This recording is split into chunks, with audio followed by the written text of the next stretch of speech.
So we'll talk of the evidence practice gap, and this is the major area of interest to all of us. That how do we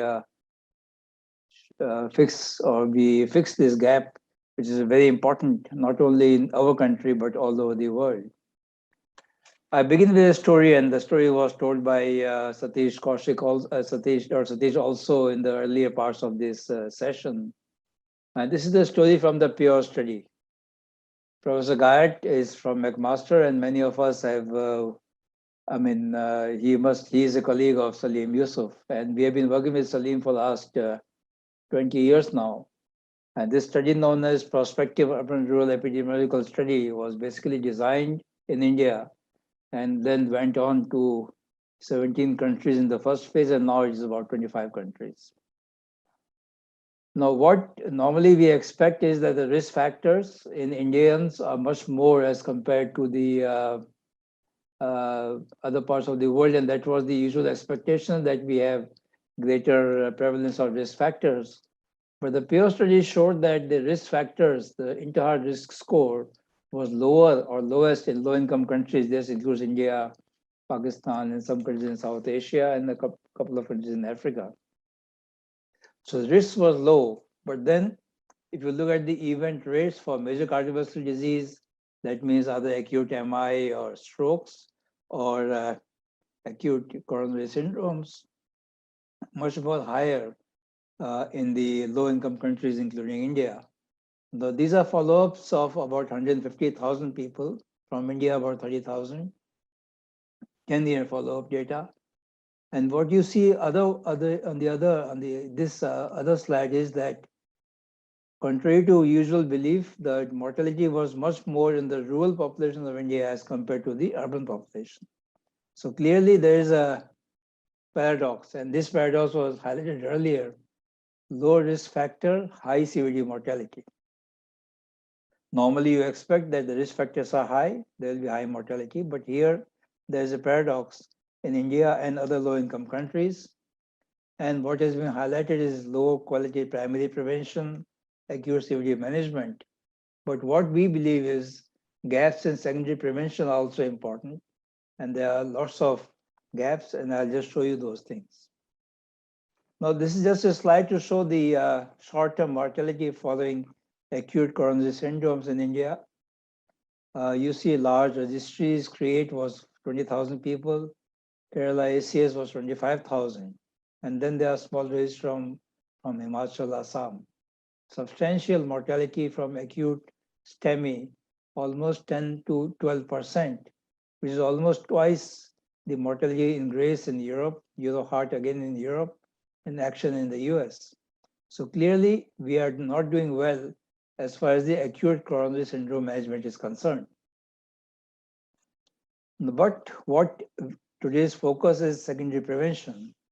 And Salim many years ago wrote an editorial in the Lancet saying that if you give all the 4 evidence-based therapies to these people, in the usual care without these drugs, the mortality was high, close to 10%, 2-year mortality following acute myocardial infarction.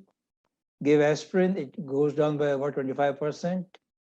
Give a beta blocker, again, more 25%. Statins, more 25%. And ACE inhibitors, you combine all these 4 drugs, you can reduce the mortality from 10% to 2.3. And this is old data.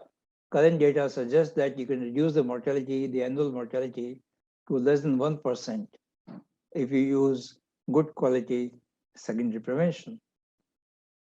So we have guidelines. These are the latest guidelines, and all of us are aware of most of them. I chose a very non-controversial book chapter from Harrison, because Harrison, I think, everybody takes as a Bible, at least in India. And you have a healthy lifestyle. It is a lifelong commitment in patients for secondary prevention, physical activity, healthy diet, smoking, tobacco cessation, alcohol, and cardiac rehab. Again, many of them are class 1, some of them are class 2, and there is some controversy about the dietary factors. But then 4 standard medication in secondary prevention, We all know of single versus dual antiplatelet therapies. Aspirin, of course, is class 1. Any single drug is class 1, but dual antiplatelet therapy now with the emergence of ticagrelor, now we're coming down to 1 month of dual antiplatelet. And of course, the standard of care is about 1 year or 12 months of dual antiplatelet, followed by a single drug. Statins is class 1 evidence again, beta blockers, class 1, at least for the first 2 or 3 years. And after that, depending on the risk profile of the patient. ACE inhibitors, class 1 in people with reduced ejection fraction of less than 50%, I will say, not less than 30%, less than 50%, class 1 indication. And then in the normal person, normal LV function, you have controversy. So clearly we have 4 drugs to be taken care of. But how are we doing? And we performed a study some years ago. One of my postgraduate students went around Rajasthan, interviewed 300 physicians, evaluated their prescriptions. So this was basically a prescription audit. And what we find is that at tertiary hospital level, tertiary care clinic level, secondary care clinic level, and primary care level. And you see that clearly statins are very less used in primary care. ACE ARBs are not bad, but still low. Beta blockers are low. And aspirin, again, is only about 67%. So almost a third of patients do not receive aspirin, and more than 80% do not receive statin, at least in primary care. And if you see all the 4 drugs, even in the tertiary care hospital, only about half of them, they are on all the 4 drugs. This is within a year of acute coronary event.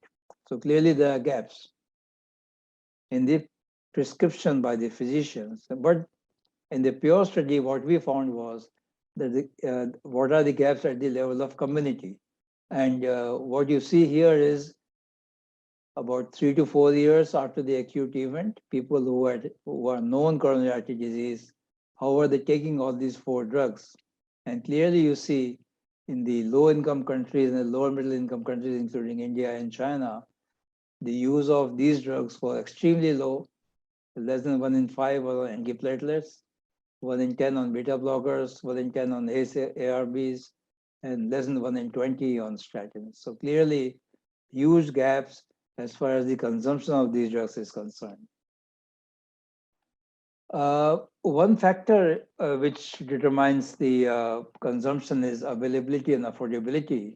And again, you see in India, availability of these drugs is very low as compared to high-income countries, where some of these are available at least to 90% of the people.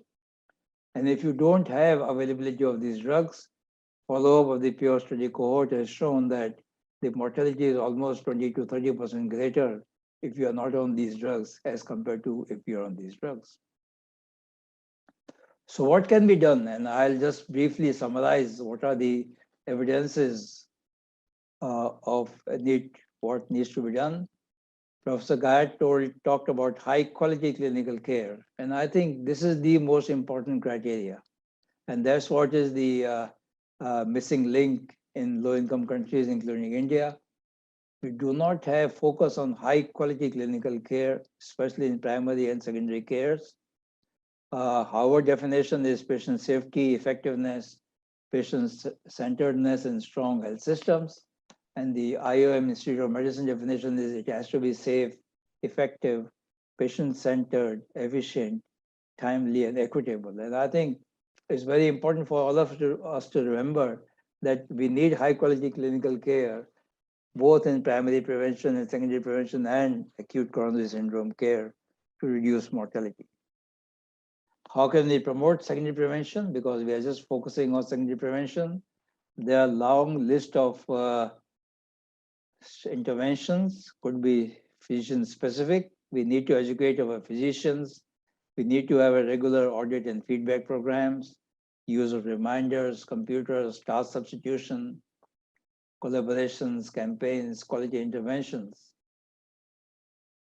But we also need to have patient support, patient specific interventions, and I think which are the missing link, at least in many of our patients in our country. We need better social support, family healthcare workers, appropriate education. We need monitoring of compliance. We need to simplify medication regimes, combinations, polypills, fixed drug combinations. We need to have appropriate drug selections, electronic monitors, and behavioral strategies. But ultimately, what works best is a combination of all these. So I think combined interventions is the way forward. Just a brief on the polypill-based technologies, but this is basically for stable patients with coronary artery disease.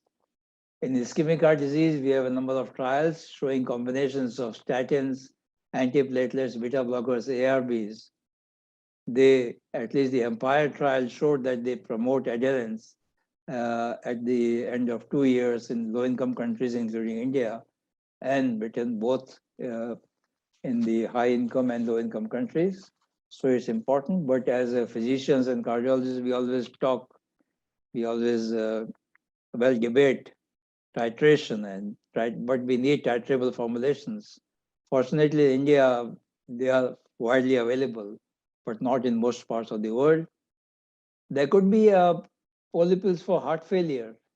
And now we know that there are 4 major pillars of heart failure management: beta blockers, RNAs, or the RNA-ARB combinations, mineralocorticoid receptor antagonists, and SGLT2 receptor inhibitors. But what I think as a clinician, I'll think that there's a difficult titration. There are lots of confounders, and the role of diuretics is still not clear. Again, we could have polypill for diabetes, we could have polypill for hypertension, but that's not the topic for today.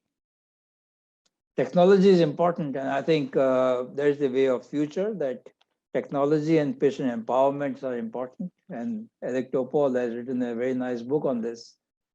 Patient-empowered technologies using cell phone. There are lots of functions which a cell phone can do. But many of them are important for secondary prevention, especially being a tele-doctor. It can run a vital signs. It can be cost-effective. It can be like a Uber. You can immediately call an ambulance. It can keep a store of your records, and it could be a personal medical cloud. So lots of things are possible using technology for secondary prevention. And finally, what is the role of cardiologists and physicians treating patients? They could improve patient engagement, adherence for secondary prevention. What they need to do, we need to have clear advice regarding benefits and possible adverse effects of medications. It should be told to every patient to gain patient confidence. We have to provide clear guidelines on duration and timing of dosing. All of us have seen patients after 3 months or 6 months or 1 year, once the cholesterol levels are stabilized, once the blood pressure is controlled, they tend to stop their medication. So they have to be told that this is a lifelong commitment, and basically prevention is a lifelong affair, especially in secondary prevention. We need to take care of patient habits and preferences. We need to reduce dosage demands or de-prescribe to the lowest feasible levels. We need to discuss the reasons for non-adherence with patients. We need to implement repetitive monitoring and feedback. Physician assistants are very useful, nurses are very useful. But for persistent non-adherence, we need to provide combination therapies and multi-session consults. So these are very important. And I believe that if cardiologists do all these things, it will be a very useful way of promoting adherence and facilitating secondary prevention. Thank you very much for your attention. Thank you.